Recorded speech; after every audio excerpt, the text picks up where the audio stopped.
On to the next story, though. Destiny 2's Curse of Osiris will introduce a new raid layer encounter. As part of the first stream detailing the first expansion of Destiny 2's Curse of Osiris, Bungie answered one of the expansion's biggest questions: what will the new raid content look like?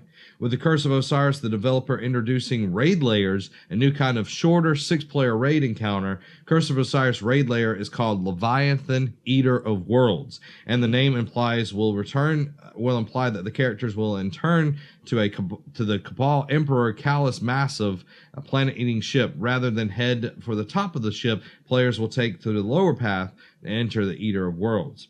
The team will not divulge any more details on what the players can expect from the Eater of Worlds new counter, but did tease that they will offer them new loot, puzzles, and a boss for the players to obsess over. Bungie promises Eater of Worlds will be no less challenging and completely different than Leviathan, and players can expect to die a lot.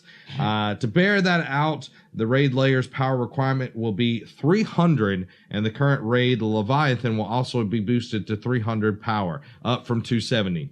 Gear from the Leviathan will also be boosted to match. As with the Leviathan, Eater of Worlds will also be compatible with Destiny 2's guided games feature and will have prestige variations. Players can expect Eater of Worlds to release sometime after the initial launch of Curse of Osiris, just like they did with the Leviathan raid. Now, this is something that's exciting for me because I have been wanting to get back into the world of Destiny, but with so many games that have been coming out, it's been very hard to stay on with one game. Yeah. But we haven't done the Leviathan raid. No, we haven't. I mean, I want to do that. I want to get the Curse of Osiris and play it, but I also have Battlefront. I also have Assassin's Creed. So yeah, I got to get back in Assassin's Creed now that I've got so much playing, so much to do, and not enough time. Because you're off, right? Oh yeah, man, I'm off. I'm gonna be eat, sleeping, drinking, and hopefully, also spending time with my wife and preparing for. I'll be at work Friday, or Monday, so. But also preparing for hosting my family and her family for Thanksgiving. Oh, you'll be here? Yes. Oh. 21 people. In this apartment. My prayers go out to rest you. In the Oh, you know what else can rest in peace? Disney has cut ties with Gazillion and shuts down Marvel Heroes. I don't want them to rest in peace. I'm talking about Gazillion resting in peace. Disney can suck a butt. Disney has cut its ties with developer of Marvel Heroes and shutting it down. Its Diablo-like MMO. According to Kotaku, the news came via an email with Destiny representative. The email states the following. That's what they were saying. But translated, it says, "We regret to inform our Marvel Heroes fans that we have ended our relation with Gazillion Entertainment and that Marvel Hero games will shut down. We would like to sincerely thank the players who joined the Marvel Heroes community and will provide any further updates as they become available." Now, this is a completely online game. Yeah. So they are shuttering it like 100%. Like, it was free to play, but there was a lot of in-game purchases. And there's a lot of people who are very upset about this because they have, like, recently, like within a few days of the Gazillion shutting down, they were buying the in-game loot. And, they're demanding Disney give them a refund, which I 100% agree. Should, day one people back in 2013 get a refund? No. I think that they should have it like if you purchased something in like the last 6 months or, last year or last 2 months. Last 2 months is like being generous in my opinion. Yeah. Like 6 months, that works as well. But 2 months, that needs to be the grace period at least. Yeah, because you have people who are like, could have been just getting into the game and they're like, oh, let me, buy something and let me, and then, oh, guess what? You don't have the game anymore. Yeah, it's come out of left field. Yeah. And this right after Lego Marvel Superheroes 2 coming out. Like, I don't know if that has anything to, but you got to look at it. Like, Disney is kind of like cutting the fat. Trimming the hedges. And with this game, I know a lot of people really enjoyed it. I never got into it, never played it, but I know Greg Miller enjoyed it. One of the former IGN employees actually went over and worked with Gazillion Entertainment. And was pretty much one of the head people or one of the bigger developers on it, and it looked like there was a big support of the game because it was kind of like a DC Online and Marvel Ultimate Alliance kind of like put together. And of course it has microtransactions in it because it is free to play, but there was depth to it and they were always adding more and more to it. But for Disney to go out and just kind of kill it. Yeah, I mean, like you said, out of nowhere. It just, Disney doesn't do something that's aimed, they don't kill things that make money. So it might not be making money. It might have just been a money pit that was happening there. I don't know. This is just me speculating here. So don't take it with a grain of salt, everybody. Take it with a grain of salt. Or there might be something new that is coming that we don't know about yet. Yeah, I mean, that's all fine. But I do think that there should be some kind of compensation for the gamer. And especially since they want good PR. Because Disney right now is suffering from a lot of bad PR with the way they've handled the LA Times and all of that with their reviews and with Star Wars coming up and all of this debacle that's been happening with EA. We talked about it last week with their microtransactions and everything. And Sunday, we didn't even get into this. Like, this is what's been like, I'm sure you all know this, but them being the most downvoted Reddit comment in history by saying, oh, well, you playing 40 hours to unlock one hero, Luke or Darth Vader, should make a sense of pride and accomplishment. That is the most downvoted thing in Reddit history. And then them backpedaling by cutting the cost of the heroes by 75% while also lowering how many credits you get per game. That was a big thing. Yeah. But more has come out right before the game launched, the night before the game launched for everybody. If you got the deluxe edition like I did, you got in early, or if you were playing on EA Access over on the Xbox One, you got in early. But now they've changed something, and I think this is for the better, but there's more to it than meets the eye. There's always a catch. EA typically backs away from virtual currency in Star Wars Battlefront 2. EA has removed purchasable crystals from Star Wars Battlefront 2 after a sustained and heated backlash against the system took over social media and, more importantly, mainstream attention by large media outlets. If it would have just stayed on Reddit and it wouldn't have hit like some of the bigger outlets, it would have never mattered. Players can no longer spend real money, to buy these crystals, which are one of the game's virtual currencies used to buy loot boxes. What this means is the game is no longer pay to win, as players cannot just purchase crystals to get star cards faster. This also means they are only able to be earned through in-game grinding. It solves the problem, but is the rest of the game remains it has been and does not solve every issue people are complaining about. This is the blog post that they put up.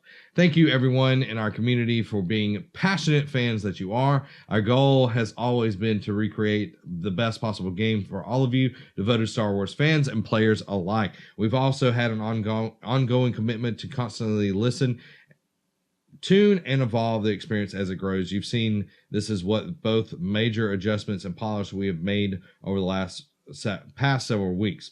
But as we approach the worldwide launch, it is clear that many of you feel that there are still challenges in the design. Challenges. That is their key word right there. That means there's crap in there that you don't like and you've been complaining about it. But challenges. That's the PR speak right there. We've heard the concerns about the potentially giving players unfair advantages, and we've heard that this overshadowing an otherwise great game. Great game. Debatable still. This was never our intention. Sorry we didn't get this right. That right there. Okay. I'm going to break this down and what I think. Okay. What I think. I'm going to put it on main camera here real quick so I can. Wasn't your intention. Who built the game?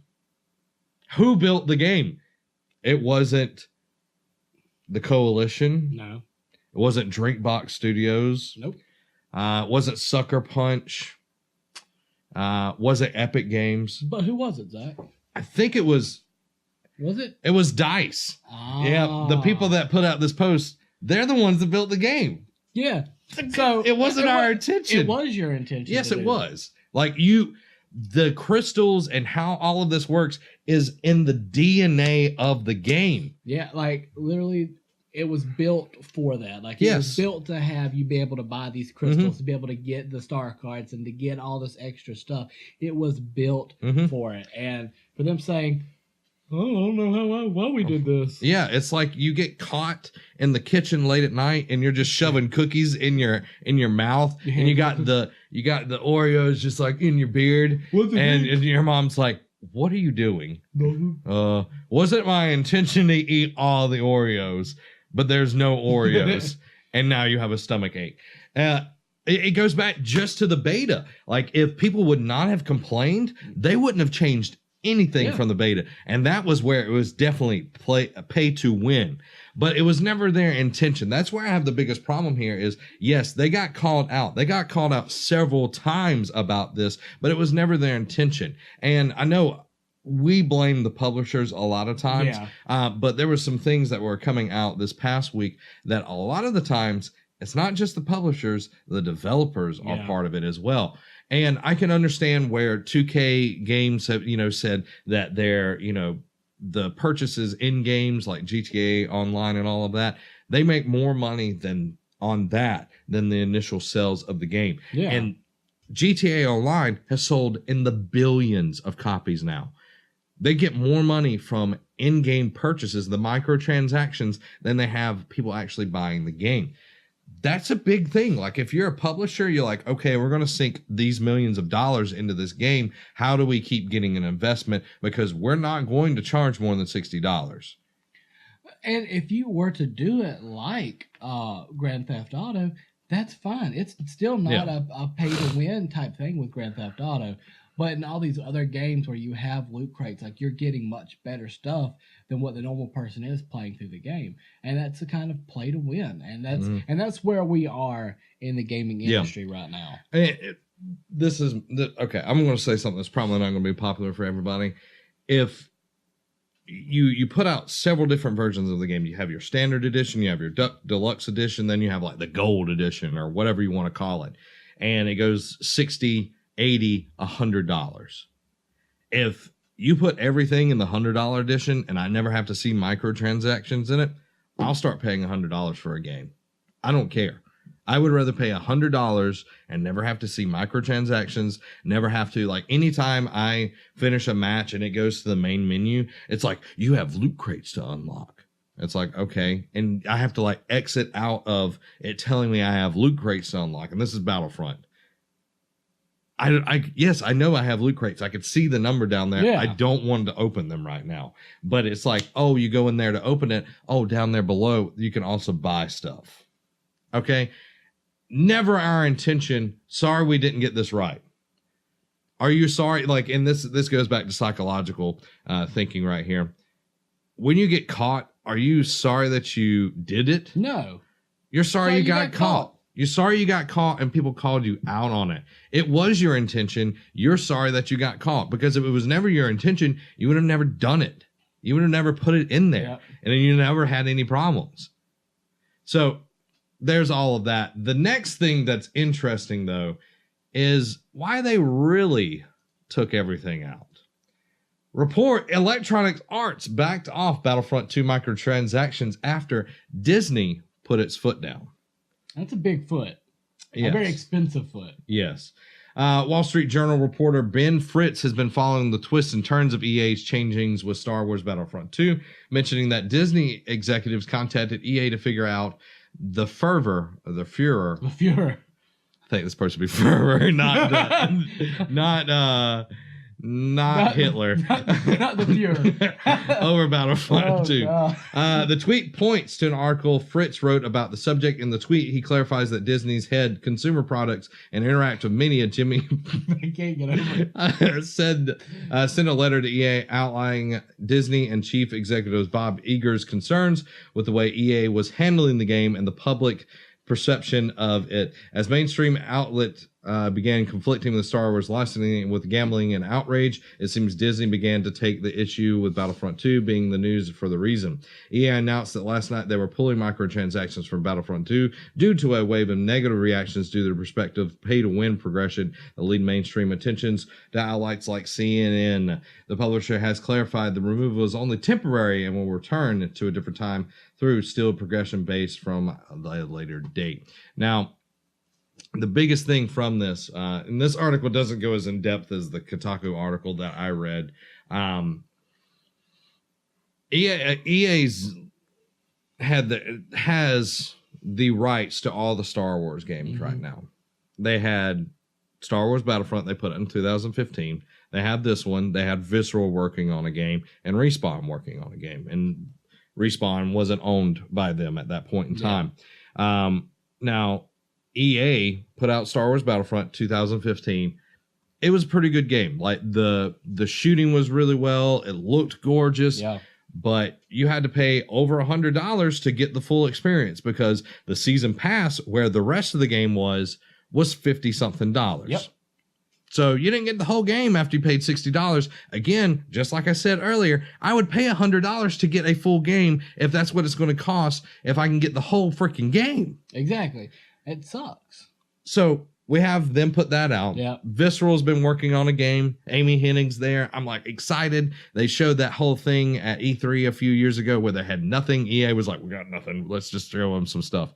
So Visceral showed a little bit. There wasn't much there, but Amy Hennig was working on it. It looked like it was going to be good.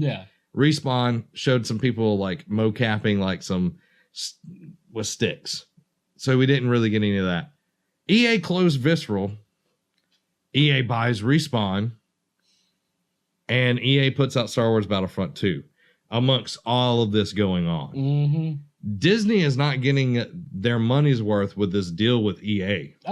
Because they just shuttered one whole game that's been being money poured into.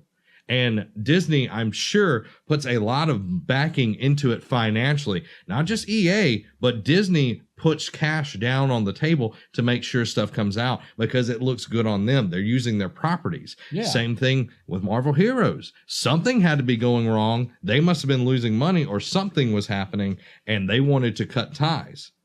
Now, you look at how many Lego games that have come out with Marvel stuff because they own all of that. They've been putting out a ton of Lego Marvel stuff. Lego Marvel Heroes, Lego Marvel Avengers, Lego Marvel Heroes 2. You've got all of this, and that's easy.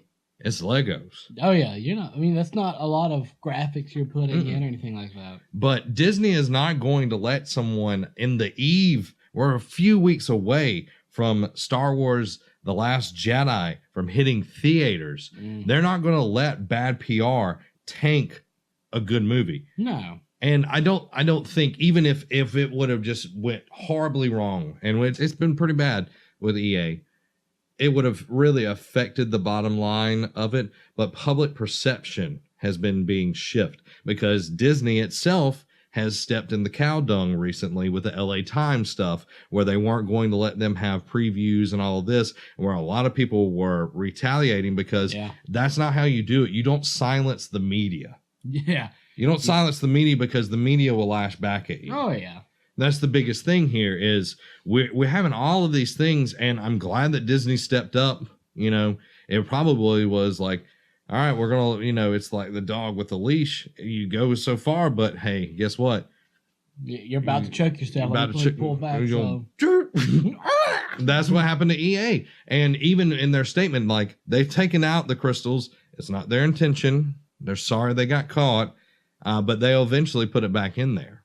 Once everything dies down, they'll put it back in there. I can guarantee you, as soon as the heat is off, it's like when you're hiding in GTA. As soon as the heat dies down, you're good. Now, what Disney needs to do is have like a sensor over that cookie jar, so anytime he reaches his hand in there, something goes.